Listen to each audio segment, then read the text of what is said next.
በስመ አብ ወወልድ ወመንፈስ ቅዱስ አሐዱ አምላክ። ዝኸበርኩም ህዝበ እግዚአብሔር ነዚ ቅድስቲ ቤተ ክርስቲያን ትህቦ አገልግሎት ስራሕኩምን ግዜኹምን አወሃሂድኩም ብኣንቃዕድዎን ብጥብኣትን ትከታተልዎ ዘለኹም ቅድስቲ ቤተ ክርስቲያን እሴተ ጻድቃን ኣስበ ትሑታን ይኽፈልኩም። እቲ ብሕቡእ ዝርኢ እግዚአብሔር ብግሁድ ጻማኹም ይሃብኩም ትብል ንኹላህና ከዓ ክሳብ ሰዓት እዚ ብድሓነ ሰላም ዓቂቡ ኣብዚ ቅዱስ ጉባኤ ንምርኻብ ዘብቅዓና ናይ ባህሪ ምስጋና ይብፃሓዮ። ንኹሎም በዚ ሰዓት እዚ ኣብ ፀበባ ኣብ ፀገም ኣብ ሽግር ንዘለው ረህዋ ሰላም ቅሳነት ዕረፍቲ ይሃቦም። ኣብ ቤት ማእሰርቲ ንዘለው ምውፃእ ይፍጠረሎም። ብሞት ስጋ ንዝተፈሊዩና ገነት መንግስተ ሰማያት የዋርሶም። ኣብ መሪር ሓዘን ንዘለኹም ከዓ ደበሳ ቅዱሳን ይደብስኩም። ንኹላህና ከዓ ዘስተውዕለ ኣእምሮ ሂቡ መወዳእታና የፀብቐልና። ዝኸበርኩም ህዝበ እግዚአብሔር ኣብቲ ፍርዲ እግዚአብሔር ሓቂ እዩ ብዘለውን ጽድቂ እዩ ኣብ ዝብል ኣርእስትና ኣብ ዝሓለፈ ግዜና ፍርዲ እግዚአብሔር ኣብ ልዕልቶም ዝፈርህዎ ዝብል ርኢና ነርና። ሎሚ ከዓ ናቱ መቐፀልታ ኢና ከም ፈቃድ እግዚአብሔር ክንርኢ ኣብ መዝሙር ዳዊት 64 ስለ ሓቂ ምእንቲ ክለዓል ነቶም ዝፈርሁኻ ሰንደቕ ዕላማ ሃብካዮም እዩ። እግዚአብሔር ነቶም ዝፈርሕዎ ፍርዲ ክፍርደሎም ከሎ ብይን ከውፅኣሎም ከሎ እቲ ቀንዲ ዕላማ ስለ ሓቂ ምእንቲ ክለዓል፣ ሓቂ ምእንቲ ክሰፍን፣ ሓቂ ምእንቲ ክነግስ፣ ኣብ ሓቂ ምእንቲ ክንነብር፣ ንሓቂ ምእንቲ ክንምስክር እዩ። ስለዚ ሎሚ ከም ፈቃድ እግዚአብሔር ንሪኦ ፍርዲ እግዚአብሔር ኣብ ልዕሊ ኣጋር፣ ፍርዲ እግዚአብሔር ኣብ ልዕሊቶም ሰብ ጥበብ፣ ፍርዲ እግዚአብሔር ኣብ ልዕሊ ኣባ ኣርሳኒዮስ ዝብል ሰለስተ ነጥብታት ክንርኢ ኢና። ፍርዲ እግዚአብሔር ኣብ ልዕሊ ኣጋር እዩ። ኣብ ዘፍጥረት ምዕራፍ 16 ቁፅሪ 8 ንሱ ድማ ኣታ ኣጋር ግዝእቲ ሳራይ ካበይ መፂኺ ናበይ ከተኸድ ኣለኹ በላ። ንሳ ከዓ ኣነ ካብ ቅድሚ እመቤተይ ሳራ ኣሃድማ ኣለኹ በለት። እቲ መልኣኽ እግዚአብሔር ከዓ ናብ በመትኪ ተመለሲ ኣብ ትሕቲኣ ድማ ትሕት በሊ በላይ። ክብሪ ንዝኽርስም ይኹን። ቁፅሪ 16 ቁፅሪ 9 ናብ እመቤትኪ ተመለሲ ኣብ ትሕቲኣ ድማ ትሕት በሊ። ኣጋር ግዝእቲ ሳራይ ነብሰ ጾር ምዃና ምስ ፈለጠት ንሳራ ኣቃለለታ ይብል ማለት። ምስ ኣቃለለታ ከዓ እመቤታ እንዳቃለለት ክትነብር ስለ ዘይትኽእል ኣዴና ሳራ ብዛዕባ ዝናብ ኣቦና አብርሃም ተቕርብ እሞ ኣቦና አብርሃም ከዓ ኣብ ቅድሚ እግዚአብሔር ቅኑዕ ኮይኑ ዝተረኣየኪ ክትገብሪ ፈቒደልክ ኣለኹ ምስ በላ ተሰጓ ማለት እዩ። ተሰጊጓ ምስ ከደት መልኣኽ ኣምላኽ ካበይ መፂኺ ናበይ ከትኸድ ኣለኺ? ካበይ ከም ዝመፀት ኣጋር ናበይ ትኸይድ ከም ዘላ ጠፊእዎ ኣይኮነን መልኣኽ ኣምላኽ ዝሓትት ዘሎ ንዓና ሎሚ ንዓይን ንዓኹም ግን ካበይ መፂና ኣበይ ኣለና ኣበይ መወዳእታና ብንጹር ምእንቲ ክንፈልጥ እዩ። ስለዚ ካበይ ከም ዝመፀት መውፅኣ እንታይ ምዃኑ ምስ ነገረቶ ግን እንታይ ኢልዋ? ናብ ቤት ከተመለሲ ኣብ ትሕቲኣ ድማ ትሕት በሊ እዩ። እዚ ፍቓድ ኣምላኽ ነይሩ እዩ። ዓብ ዕድል ረኺባ ካብ ኣቦና አብርሃም ጠኒሳ ኣብ ዝነበረትሉ እዋን ነዚ ቅዱስ ዘርኢ ዕድል ረኺባ ንኣምላኽ ከተመስግን ንመቤታ ከተኽብር ክትእዘዝ ዝግባኣ ነቲ ኩነታት ስለ ዘይተረድአቶ እዚ ሳዕብዮን ዝኮይኑ እዩ።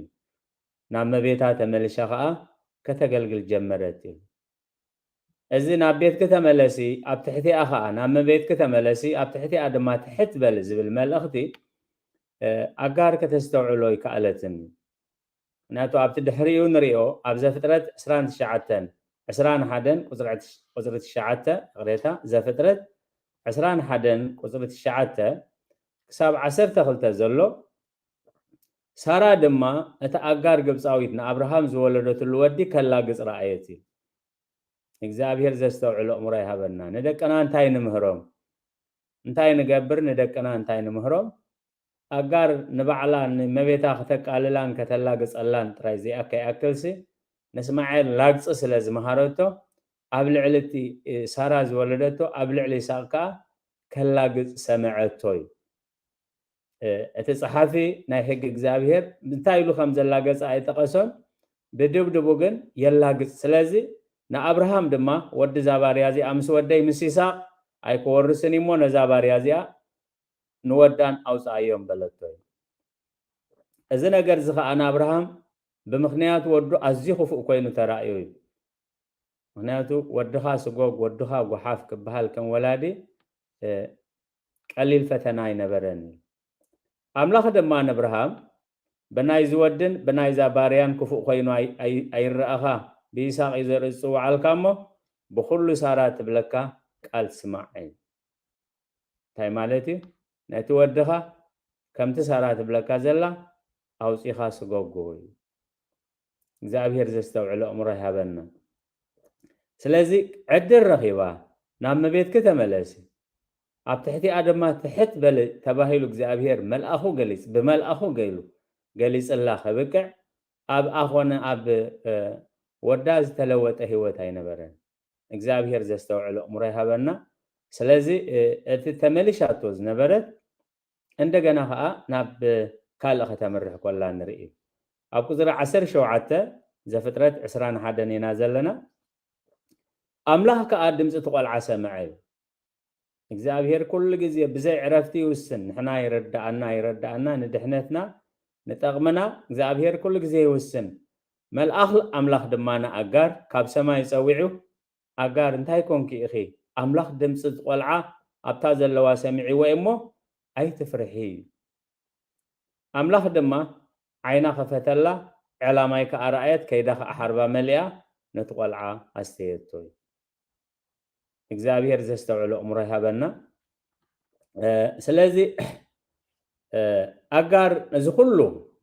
በረኸት እዚ ኩሉ ውሳኔ እናረኣየት ሓንቲ ቃል በጀካ ነቲ ዝርኤና ኣምላኽ ርአዮ ዝበለቶ ኣጋር ንኣምላኽ ኣመስጊና ኣጋር ናብ ሳራ ተመሊሻ ስለቲ ዝገበርክለይ ሰናይ ነገር ሕማቕ ስለ ዝገበርኩ ይቕረበልለይ ኢላታ ዝብል ኣይተጻሕፈኒ ካብ ኩለን ተን ካብ ቅዱስ ዘርኢ ክዋሰባ ዕድል ዝረኸባ ከም በኣር ኣብ ከም በኣር ሩት ዝመሰላ ሓንሳብ ናብቲ ህዝቢ ኣምላኽ ምስ ተፀንበራ ብኡ ቢለን ብሕብረት ከም ዝኸዳ እዩ ቅዱሳት መጻሕፍቲ ዝነግረና እዩ ኣጋር ግን ዘይከምኣተን ኣብ ቁጥሪ 21 ዘፍጥረት 21 ንሱ ኣብ በረኻ ጳራን ይቕመጥ ነበረ ኣዲኡ ድማ ካብ ሃገር ግብፂ ሰበይቲ ምፅእትሉ እዩ ስለዚ እንታይ ነቲ ካብ አብርሃም ዝተወልደ ዘርኢ ሓንሳብ እናሓዋርን ካብቲ ዘርኢ አብርሃም ትፈልዮላ ማለት ምክንያቱ ደጋጊሙ እግዚአብሔር ሎሚ አርእስትና ብዛዕባ ኣጋር ዘይኮነሲ ካብቲ ኣጋር ዘጋጠማ ኣጋር እግዚአብሔር ዝውስኖ ዝነበረ ብልዕሊኣ ናብ መቤታ ክትመለስ ከቢራ ክትነብር ምስቲ ቅዱስ ዘርኢ ተስፋ ናይቲ ዝመጽእ ናይቲ ድሕነት ክትከውን ክሳብ ክንዚ ዕድል ሂብዋ ኸብቅዕ ደጋጊሙ መልኣክ ተራእይዋ ኸብቅዕ ኣጋር ንእግዚአብሔር ከምዚላ ኣመስጊናቶ ኣምላኽ ነቲ ዝረኸበቶ ዕድል ተጠቂማትሉ ዝብል ኣይተጻሕፈን ስለዚ ከዓ ኢዮብ ኣብ 33 ቁጥሪ 14 ክሳብ 16 ከም ዝብል ኣምላኽ ሓንሳብ ክልተ ሳዕ ይዛረብ ሰብ ግና የቕልብን እዩ ሓንሳብ ክልተ ሳዕ ይዛረብ እዩ ንኣጋር ግን ልዕሊ 3 ግዜ እዩ ተዛሪብዋ ሰብ ግና የቕልብን እዩ ብሕልሚ ብናይ ለይቲ ረኣይ ንሰብ ኣብ ድቃስ ምስ ወደቆ ካብ ዓራቱ ምስ ደቀሰ ንሰብ ካብ ግብሩ ምእንቲ ክመልሶ ካብ ትዕቢቱን ክስውሮ ንነብሱ ካብ ዓሚቕ ምእንቲ ኸባልሃ ንህይወቱ እውን ካብ ሴፍ ከናግፋስ ሽዑ ንእዝኒ ሰብ ከፊቱ ንተግሳጹ ይሓትሞ እዩ ስለዚ ሐዋርያ ቅዱስ ጳውሎስ ካብዚ ፍጻሜ እዚ ክንመሃር ምእንቲ ኣብ ገላትያ 4:31 ስለዚ ኣሕዋተየ ደቂ ታጭዋ እምበር ደቂ ታባርያ ኣይኮናን ብዛዕባ ኣጋርን ሳራን እዘን ክልተ ኺዳናት ምሳሌታት እየን ኢሉ ኣስፊሑ ምስ ገለጸ ኣብ መወዳእታ ንሕና ደቂ ታጭዋ እምበር ደቂ ታባርያ ኣይኮናን ኣስዕብ ኣቢሉ ደድሕሪያ ዘላ ጥቕሲ ማለት ኣብ 5 ቁፅሪ 1 ገላትያ ነቲ መልእኽቲ ምሳሌ የምፅኡ ናይዘን ክልተ ኪዳናት ቤናይ ኪዳን ክንስዕብ ከም ዘለና ምስ ገለጸ ሓራ ምእንቲ ክንከውንሲ ክርስቶስ ሓራውፂ እና እሞ ስለዚ ጽንዑ ከም በሐድሽ ናበርዑት በርነት ኣይትመለሱ እግዚአብሔር ዘስተውዕሎ እምሮ ይሃበና ናበይ ካበይ መጽኺ ናበይ ተኸድለኺ ናብ መቤትኪ ናብ ሳራይ ተመልስ ኣብ ትእቲኣ ኸዓ ትሕት በሊ ኢሉ እግዚአብሔር ነጊርዋ ኸብቅዕ ኣጋር ግን ተመልሻ ናበርዑት ባርነት ናበርዑት ኣህዛብ ናበርዑት ሓጢአት ተመልሻ ነቲ ኩሉ ዝረኸበቶ ጸጋ ኣይተጠቐመትሉን ስለዚ እቲ ኩሉ ዝተጻሕፈ ንትምህርትና እዩ ዝተጻሕፈ እዩ ኣብ ሮሜ 15:4 እቲ ኩሉ ዝተጻሕፈ ንትምህርትና እዩ ናይ ብሉይ ናይ ኮነ ሓድስ ይኹን ገድሊ ቅዱሳን ንኹን እቲ ኩሉ ዝተጻሕፈ ንትምህርትና እዩ ዝተጻሕፈ በትዕግስትን ቅዱሳን መጻሕፍቲ ብምውካልን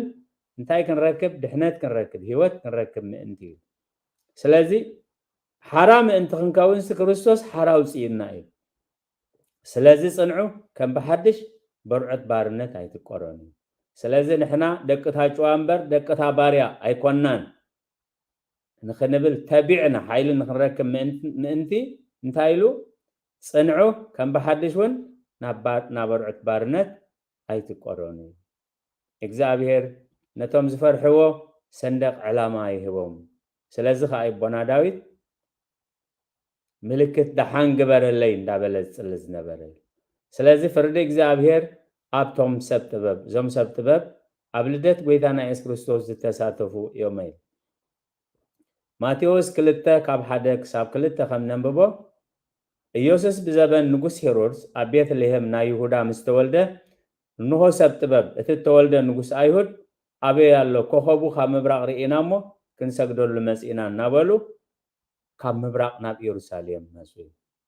ስለዚ ውሳኔ እግዚአብሔር ፍርዲ እግዚአብሔር እንታይ ነይሩ ነሰብ ጥበብ ብኮኸብ ገይሩ ክመርሖም ኣብ ኢየሩሳሌም ነይሮም ትንቢት ዝቆጽሩ ክውለዲ እናበሉ ሙሉእ ኣፍልጦ ዘለዎም ኢሉ ኣብዚ መዓልቲ እዚ ግን ኣብ ልደት ጎይታ ክሳተፉ ዕድል ኣይረኸቡን እዞም ሰብ ጥበብ ግን ነቲ እግዚአብሔር ዝሰርዓሎም ኮኸብ ጽቡቕ ገይሮም ከስተውዕልዎ ክኢሎም ምስትውዓል ጥራይ ዘይኮነ ከዓ ኣሰርቲ ኮኸብ ናበይ ንኸይድ ናበይ ከእትወና ከይበሉ ብእምነት ኣሰርቲ ኮኸብ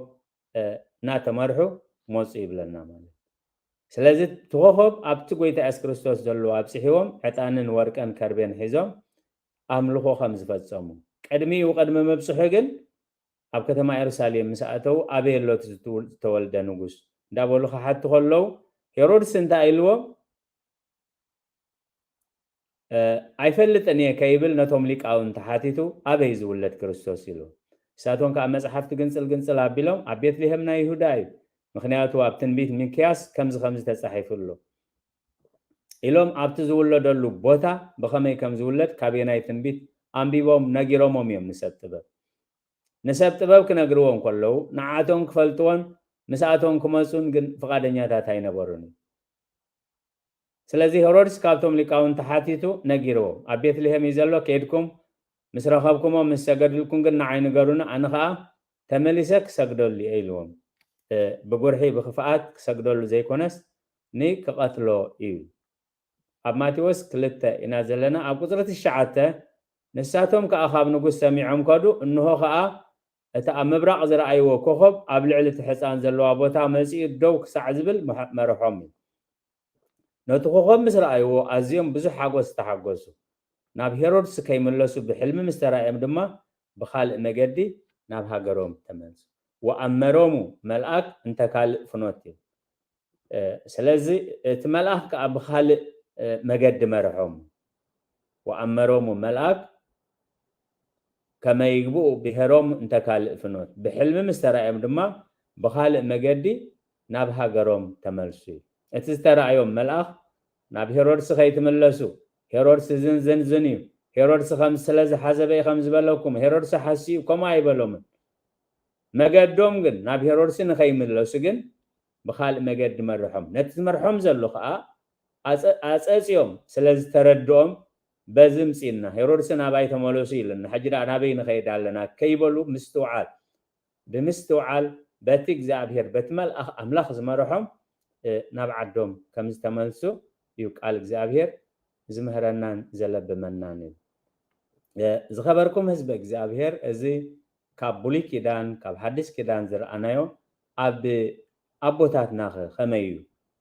نزبل لومي نريو فرد إكزابير قبل علي أبا أرسانيوس سيو تاريخ أبا أرسانيوس أب مصحف سنكسار أب عسر سلسة جنوات كمون أب مصحف أبوتات أب ماريساك أب فليكسيوس أب توم مصحف أبوتات بحالو بسفح نرخبوي ቅዱስ አባ አርሳኒዮስ ናይ ስነ ፍልጠት ፍልስፍና ናይ ግሪክ ብዝለዓለ ደረጃ ዝተመረቑ ከምኡውን ብመንፈሳዊ ህይወት ኣዝዮም ብፀጋ ዝዓበዩ ኣቦ ቤተ ክርስቲያን እዮም እዩ ስለዚ ንጉስ ቴዎዶሲዮስ ንደቁ ንኣኖሪዎስን ንኣርቃዲዎስን ክምህረሉ በቲ ናይ ፍልስፍና ናይ ግሪክ ንክምህረሉ እዩ ናብ ቤተ መንግስቲ ዘምፆም ማለት እሶም ከዓ ፍልስፍናን ስነ ትምህርቲ ሃይማኖትን እናመሃሩ ንኣኖሪዎስን ንኣርቃዲዎስን ይዕብየሞም እዩ ኣብ እግዚአብሔር ኣብ ዝፈቀዶ ግዜ ታሪክ ናይ ኣኖሪዎስን ናይ ኣርቃዲዎስን ክንሪኦ ኢና እዞም ነገስታት እዚኣቶም ብድንግልናን ብንጽህናን ቀትሪ ቀትሪ ነገስታት ኮይኖም ንሮማ ንሃገረ ሮማ ዘመሓድሩን ዝመርሑን ለይቲ ለይቲ ከዓ ባሕታውያን ኮይኖም بقدسنا مس እግዚአብሔር ዝነበሩ ኣብ ታሪክ ቤተ ክርስቲያን ኣብ ታሪክ ህዝቢ ኣምላኽ ፍሉይ ታሪክ ዘለዎም እዮም ከምኡ ኾኑ ዘኽኣሎም ከዓ ቅዱስ አርሳኒዮስ ስለዚ መሃሮም ናብቲ ቤተ መንግስቲ ከኣቱ ዝኽእል ካልእ ሰብ የለን ቅዱስ አርሳኒዮስ ዕድል ዝረኸበ ከዓ ፍልስፍና ንክምህር ኢሉ ምስ ኣተወ ብኦቢሉ ከዓ ዕድል ተጠቂሙ ትምህርቲ ሃይማኖት ፍርሃት ኣምላኽ ስለዚ መሃሮም ዮመ ከምቲ ጎይታና ኢየሱስ ክርስቶስ ብኣዘዝክኹም ኩሉ ክገብሩ እናመሃርኩም ደቀ መዛሙርተይ ግበርዎም ዝበሎም ደቀ መዛሙርቲ ገይሮም ቅዱስ አርሳኒዮስ ኣብቲ ዝነበረሉ እዋን ናይ ስነ ፍልጠት ናይ ግሪክ ናይ ዘበንቲ በዓል ሞያ እዩ ስለዚ ብዙሓት ሰባት ብዛዕባ ስነ ፍልጠት ፍልስፍና ናይ ግሪክ ዝሓቱ ናኡ እናመፁ ከምኡውን ናይ ትምህርቲ ሃይማኖት ዝለዓለ ፀጋ ስለ ዝነበሮ ብዛዕባ ናይ እምነት ኣፍልጦ ዝደልዩ ሰባት ዝሓቱ ከምኡውን እቶም ንሱ ዘዕበዮምን ዘምሃሮምን ነገስታት ኮይኖም ስለ ዝነበሩ ኣኖሪዎስን ኣርቃዲዎስን ደቁ ምዃኑ ስለ ዝፈልጡ ደቅኻ ኣብ ስልጣን ኣለዉ ንሕና ከዓ ከምዚ ፍትሒ ደሊና እሞ ከምዚ ሓግዘና ዝብሉ ብሰለስተ ወገን ዓቕሉ ክሳብ ዝፀቦ እዚ ኩነታት ዘጋጠሞን ብዛዕባ ፍልስፍና ዝሓቱ ብዛዕባ ስነ እምነት ዝሓቱ ብዛዕባ ፍትሒ ዝደልዩ ንንጉስ ኣኖሪዎስን ኣርቃዲዎስን ሓቲቱ ኣማሊዱ ክረድኦም ዝፅበዩ ሰባት በዚ ሰለስተ ነገር ምስ ተዋጠረ ዓቕሉ ምስ ፀበቦ ንእግዚአብሔር እንታይ ኢሉ ኣመልኪቱ ኦ እግዚኦ ሰረሃኒ እምዝንቱ ፃማይ ጎይታይ ካብዚ ኩነታት እዚ ካብዚ ፃዕሪ እዚ ካብዚ ጭንቂ እዚ ኣዕርፈኒ ምክንያቱም ነቶም ዝሓትዎ እምቢ ክብሎም ኣይከኣለን ምክንያቱ ትፍልጠት ናይ እግዚአብሔር እዩ ትናይ ስነ ፍልጠት ናይ እግዚአብሔር እዩ ትናይ እምነት ናይ እግዚአብሔር እዩ እቶም ፀጊሞም ሓግዘና ዝብሉ ዘለው ናይ እግዚአብሔር እዮም እምቢ ክብሎም ኣይከኣለን ዓቕሚ ሰብ ድሩት ስለ ዝኾነ ከዓ ንኩሎም ከስምሮም ኣይከኣለን ንባዕሉ ከዓ ሂወት ክረክብ ኣይከኣለን ስለዚ ናብ እግዚአብሔር ሓንቲ ነገር ሓቲቱ ኦ እግዚኦ ሰረሃኒ እምዝንቱ ፃማ ወኣምላኽ ካብዚ ኩነታት እዚ ካብዚ ጭንቂ እዚ ዕረፍቲ ሃበኒ ዕርፈኒ ምክንያቱ ዕረፍቲ ክትረኽቡ ኢኹም ኩልኩም ትፅዕሩ ፆር ዝኸበደኩምን ናባይ ንዕሞ ዕረፍቲ ክትረኽቡ ኢኹም ፅሑፍ እዩ ኣብ ማቴዎስ 11:28 ክሳብ 30 ስለዚ ካብ እግዚአብሔር ዝረኸቦ መልሲ ቅዱስ አርሳኒዮስ ኣርሳኒ እመሰ ፈቀድከ ታድህን ነብሰከ ፃእም ህዝቢ ነብስኻ ከተድሕን ተደሊኻ ካብ ህዝቢ ተፈለይ ኣርሳኒዮስ ነብስኻ ከተድሕን እንተደሊኻ ካብ ሰብ ተፈለይ ወሰበ ሰምዐ ዘንተ ቃለ ኢጎንደየ ኣላ ተንስአ በግዚሃ እዚ መልእኽቲ እዚ ምስ ሰምዐ ብኦቢሉ ሽዑ ንሽዑ ወፀ እዩ ስለዚ ናበይ ዘምርሕ ናብ ግብፂ ናብ ገዳማ ኣስቄጥስ ናብ መንፈሳዊ ህይወት ነቲ ኩሉ ዝነበሮ ክብርን ሓላፍነትን ገዲፉ ብቃል እግዚአብሔር ተመሪሑ ነብስኻ ከተድሕን ተደሊኻ كاب سب تفلي سلازي كابزي نحجي ننيو بزعبا منفساوي بزعبا سنفلتات ناي غريخ بزعبا ناب اركاديوسن اناريوسن زحاتو سب يلن مالت سلازي غوي وارمم وهدا وسبا صلا اچته وابدره هروته سنايته كونلوت እግዚአብሔር መምህረ ቀድመ በእንተ ምንኩስናሁ ወድህረ በእንተ ብህትውናሁ ስለዚህ እግዚአብሔር እንታይ ኢልዎ ህደም ተዓገስ ህዳ ኢል በዚ ተመሪሑ ምስከደኻ እግዚአብሔር ባዕሉ መምህር ኮኖ ቅዱስ አርሳኒዮስ ናብቲ ገዳም ምስ አተወ እቲ ገዳም ሓድሽ ነገር ስለ ዝኾኖ ነቲ መናባብሮ ናይ ገዳም ክክእሎ ኣይከኣለን ብፍላይ ኣብ ኣመጋግባ ነቲ ሕጊ ናይቲ ገዳም ክጾሮ ኣይከኣለን ስለዚ በቲ ዝመስሎ ነገር ክሰርሕ ከሎ ኣመጋግባ ክምገብ ከሎ እቲ ኣብ ምኔት እዚ ግበር እዛ ኣይትግበር ክብሎ ኣይደለየን ግን ኣብ ጎኑ ሓደ ሰብ ኣቐሚጡ ከምዛ ኣርሳኒዮስ ዝገብራ ዘሎ ግበር ከምዛ ኣርሳኒዮስ ገይሩ ዝምገባ ዘሎ ከምኣ ጌርካ ተመገብ ኢሉ እቲ ኣመጋግባ ግን ካብቲ ናይ ስርዓት ገዳም ኣመጋግባ ዝተፈልየ እዩ ነይሩ ስለዚ ዝተኣዘዘ ሰብ ኣብ ጎኒ ኣባ ኣርሳኒዮስ ኮይኑ ከምኡ ዓይነት ኣመጋግባ ክምገብ ከሎ ተመጋቢ መፅዩ ንስኻሲ ኣመጋግባ ገዳም እንዳፈለጥካስ ከምዚ ዓይነት ክጥቀም ኢሉ ይፀፍዖ ማለት ስለዚ ቅዱስ ኣርሳኒዮስ ቀልጢፉ ተረዲእዎ ዝንቱ ጽፍዓት ዘኣባ ኣርሳኒ እዚ ጽፍዓት እዚ ናይ ኣባ ኣርሳኒ ኢሉ ነቲ መጋቢ ወይ ነቲ መራሕ ናይቲ ምግብና ዝገበሮ ነገር ተረዲኡ ቀልጢፉ ከምዛ ኣረሞ እዩ ኣብ ፊሊክስዩስ ዝበሃል ምዕራፍ ተስእሎ 42 ክፍሊ 4 እዚ ኩሉ ታሪክ ናይ ቅዱስ ኣርሳኒዮስ ንረኽቦ እዩ ቅዱስ ኣርሳኒዮስ ናይ ጸሎት ሰብ ነይሩ እዩ بمولو نمنفساوي مخري بفلا مناني هيوت أبحثونا منكسنا زنبرو سبات أرساني بيه كمزنا تبهله أب سفيح أب سلستيو مسحف منوكسات سفيح بوتا حيزو ألو كدس بيت خريستيان كا أب ملكا أسلاسي نتز نبورو تاريخ كتغلز كولا بيت أفرس غاية آكم صحايا أرسانيوس قدله زهلوت هاتا إياسو اسمه بحيلكم وكهلا أقوم وصحاي زهلو لا إلين قدوس أرسانيوس نسألوت دو مسبلا نقهو كساب صحاي تملشا بنقهو تمز أبسألوت تسمدن هاي سألوت سأقاز نورو أبو مخاني يأداو مستزرقها بزي معصافي نقهو نصحاي بركي كسلوه اللو كساب صحاي تملشا بنقهو تمز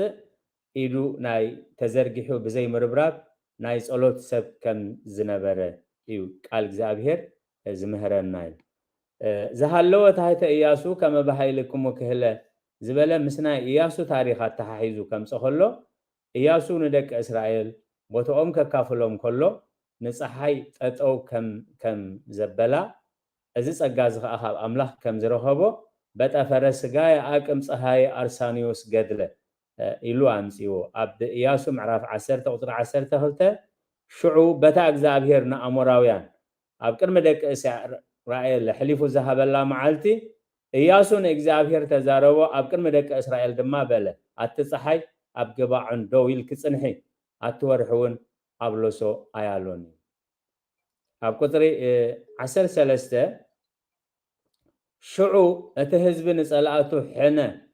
ክሳዕ ዝፈዲ ፀሓይ ቆመት ወርሕውን ደው በለት እዚስ ኣብ መጽሓፍ ያሽር ተጻሒፉ ደይኮነን እታ ፀሓይ ኣብ ማእከል ሰማይ ኣስታት ሙሉእ መዓልቲ ቆመት ንምዕራብ ከዓ ኣይቀልጠፈትን ስለ ቃላቱ እግዚአብሔር ዝተመስገነ ይሁን እዚ ምልክታት እዚ እግዚአብሔር ነቶም ዝፈርሕዎ ንኽብሪ ኢያሱ ንኽብሪ ኣባ ኣርሳኒዮስ ንኽብሪ ሰብ ጥበብ ዘይኮነ እግዚአብሔር ስለ ሓቂ ምእንቲ ክልዓል ነቶም ዝፈርሕዎ ከይጋገዩ ይመርሖም ከይዕንቀፉ ይድግፎም ካይ ሓልጡ ኣብ ሓጢአት ይኽልክሎም ኣብ ዝሓለፈ ግዜና ከም ዝረኣናዮ ንኣብመሌክ ንጉስ ጌራር እውን እንተኾነ እግዚአብሔር ኣነ እውን ብፅፁይ ልብኻ ከም ዝገበርካ የፈሊጠስ ሓጢአት ከይትገብር كاب حتيات يزخلكل كوهاي أبز حلف جزينا زنبري أب ماركوس معرف تشعات قصر عسران سلستن نزا أمن كل يكال لازم قدوس أرسانيوس كاب فلسفنا نايغريخ ناب تمرت هايمانوت كاب تمرت هايمانوت ناب منكوسنا هيوت ناب منكوسنا هيوت ناب بحتونا هيوت إذا كله سجى أتحكم أنت خلعل نتوم زفروها صندق علامة هبكايوم እግዚአብሔር ንቅዱሳኑ እግዚአብሔር ንኣመንቱ እግዚአብሔር ነቶም ዝስዕብዎ ዝሃቦም ጸጋ እዚ ጥራይ ኣይነበረን ኣብ ሉቃስ 10:19 እንታይ ዝብል እንሆ ተመንን ዕንቅርቢትን ኩሉ ሓይል ጸላእን ክትረግጹ ስልጣን ሂበኩም ኣለኹ ዝጎድኣኩም እኳ የለን እዚ ፍርዲ እግዚአብሔር ኣብ ልዕሊ ቅዱሳኑ ነቲ ዘይክእል ህይወትና ከኣሊ ይገብሮ ነቲ ድኹም ኣካላትና ሓያል ይገብሮ نت زي فلت هوتنا بحر እግዚአብሔር ጸጋ እግዚአብሔር ከም ዘለሊ ይገብሮይ كما تشد وكيسي وأقارب تودي بكل حيل سلائل تمنن عن قريبتن كل حيل سلا أنك ترقصو سلطان هبكم الله خير سلازي እግዚአብሔር نزو السانيتات زي الزفرد زي زوسنا بالعلينا بتنحنا نوسنا سلازوسن كم زوسنا لنا سلنفلتك وسانينا فردنا اتي اب هيوتنا نفردو اتي اب لعل خالوت نفردو اب لعلنا كم زمص فليدنا نكنوسنوي فرد እግዚአብሔር ጽድቂው فرد እግዚአብሔር حقيው بزلون ጽድቂው بالكل نا እግዚአብሔር ፍርዲ ዘጠራጥር ኮይኑ አይኮነን ፍርድና ትንሕና መዓልታዊ ንፈርዶን ወስኖን ምስ ፍርድ እግዚአብሔር ዝተተሓሓዘ ኸው አማቴዎስ 7:1-2 بزفردكم وفردي كفردلكم بزسفركم ومسفرون كسفردلكم يمو كيفردكم أي تفردي اتحجب كالوت نفردو اتحجب اب كالوت نزاربو تمليسو نباناي مخنياتو قال املاح انت ايلو بتسفردكم وفردي كفردكم بتسفركم لمسفر تخاخ سفرلكم سلازي فرد املاح كان لليلو فرد أملاخ قبل على صادقانن حتى أن فرد أملاخ قبل على أمنتن زي أمنتن فرد أملاخ قبل على عاشون لبامن فرد أملاخ قبل على سبع سلطانن قبل على ترى سباتن نريالو نصنع له زلنا قداي نفرد أملاخ أصنعنا نحنا نوصنا وسانيتات مس فرد أملاخ سما مع انت خوني حواري قدس باولوس ناب صبرهم يبصحافه ملأخته معرف 10:4-7:3 بل أنا هياوي يبل እግዚአብሔር كل بركة سجدلي كل لسان ونا أملاخ كمسجنا يزبل صحف يمو كلاتنا أبكر من منبر فرد أملاخ دوك نبلينا سلامنتاي دا نسخة قبل على حوهات فرد ويس نمنتاي نسخة نحوهات تنعق بأرسي نفس وكفنا ببناي رؤسنا أملاخ أبصاب كهبي سلازي أبن حدنا أين فرد حدا كان حو معنكافي وي محن كل خي قبره لقدا از فردي كبرنا زخر سمي يكون تاني مود اتعمل اختو ابن حدنا اين فرد حدا كان حو معنكافي وي محن كلي كي قبره لقدا از فردي እግዚአብሔር ዘስተውዕሉ እሙራ ይሃበን ሓንቲ ቃል ንዛረባ ንኽብረ ኣምላኽ ዘይትኸውን ሓንቲ ቃል ንዛረባ ኣብ ውሽጢ ሓንቲ ደቂቕ ንክንደይ ሰባት ትዕንቅፍ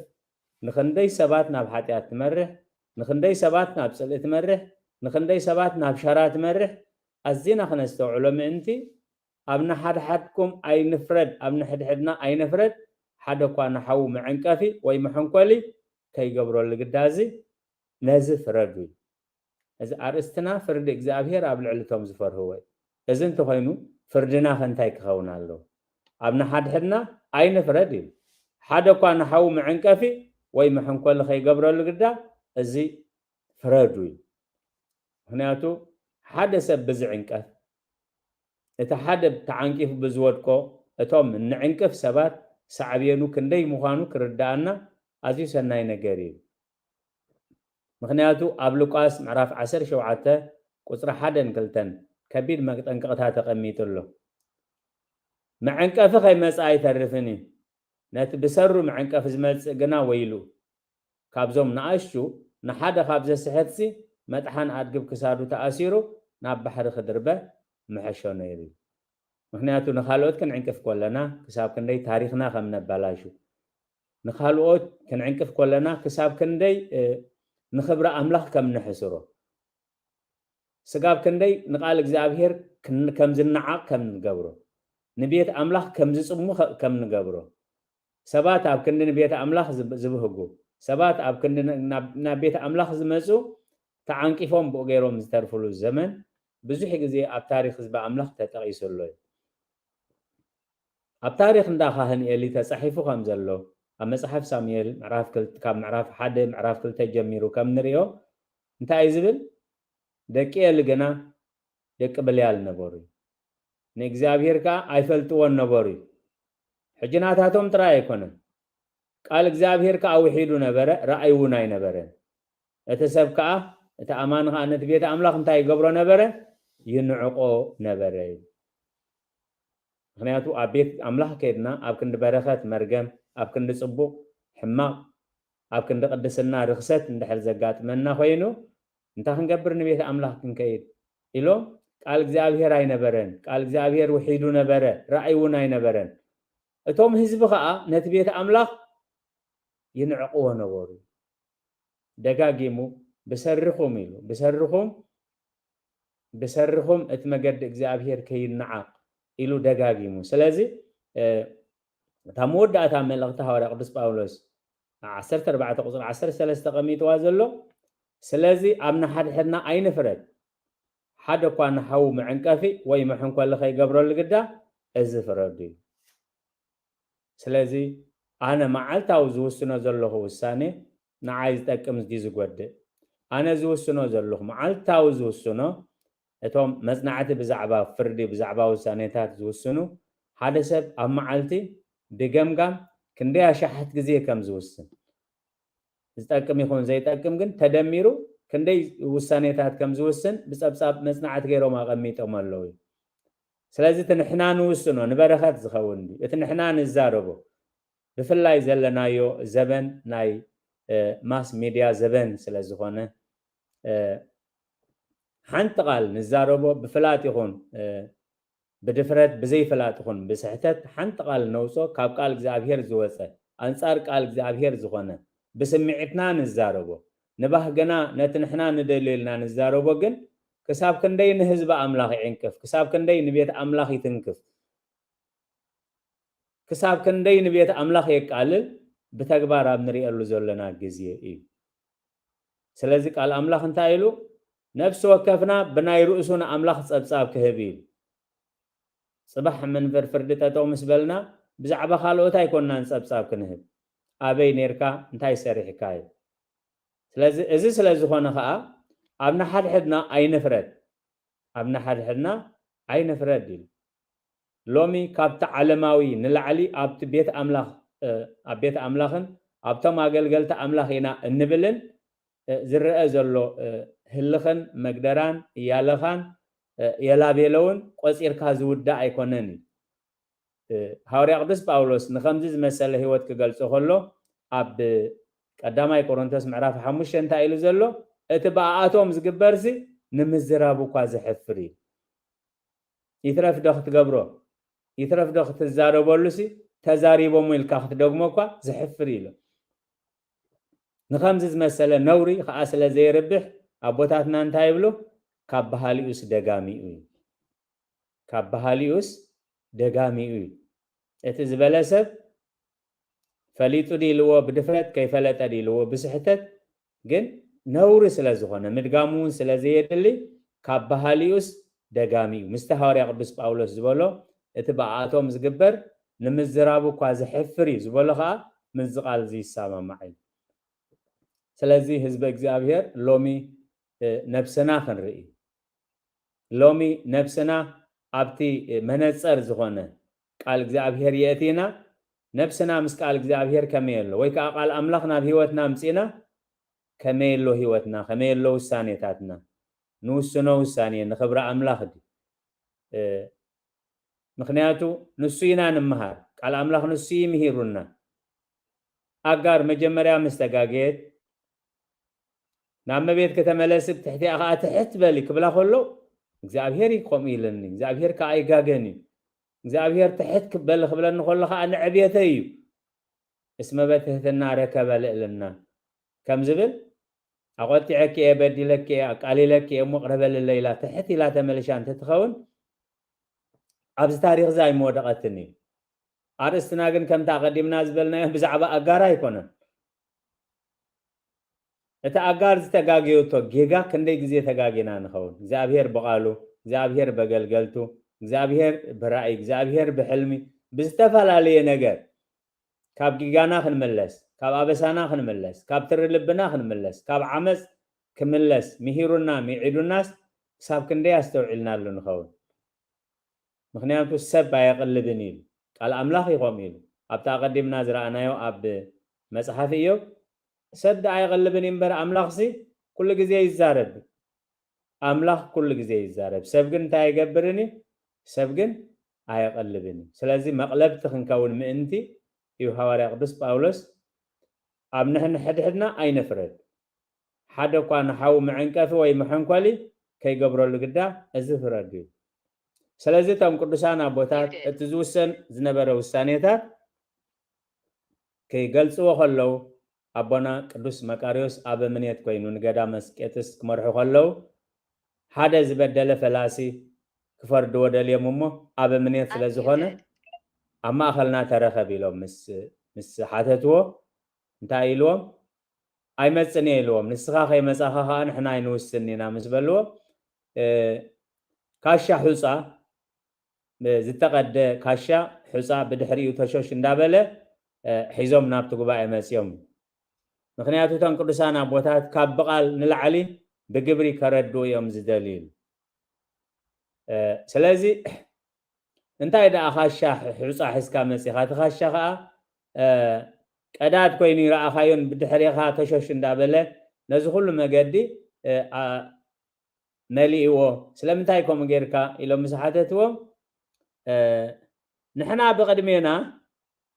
ጌጋ ናይ ሰባት ንርኢ ኣበሳና ግን ብድሕሪና መሬት ይኸድን ስለዚ ኣበሳና ብድሕሪና ስለንገብሮ እዩ ኣበሳና ክርእ ስለዘይንኽእል ስለዚ ንሕና ብቅድሜና ኣበሳ ናይ ካልኦት ሓጢኣት ናይ ካልኦት ንርኢ ሓጢኣትና ከዓ ብድሕሪና መሬት ይመልእ ስለዚ ነዚ ኣቦ እዚ እንድሕር ትሰግዎ ኮንኩም ሓጢኣተይ ከዓ ካብ ናቱ ስለዝበዝሕ ኣነ ከዓ ምስኡ ባዕለይ ተሰጊጎ ኣለኹ በልዎም ስለዚ እንታይ ይገብሩ ከም ዘለው ተረዲኦም እቲ ክስጎግ ዝተሓስበ ክምከር ክሕገዝ ንክንሳሕ ንክተባባዕ ንክድሕን እምበር ሓንቲ ነብሲ እኳ ክትጠፍእ ፍቃድ ኣምላኽ ስለዘይኮነ ኣንፃር ፍቃድ ኣምላኽ ከዓ ስለዝነበረት ውሳኔ ኣባ መቃርዮስ ዓቢ ኖ ትጋገዩ ኣለኹም ኣነ ኣብ እምነት ኣይፍርመልኩምኒ እዚ ኣንፃር ቃል ኣምላኽ ኣይበልዎምን እንታይ ደኣ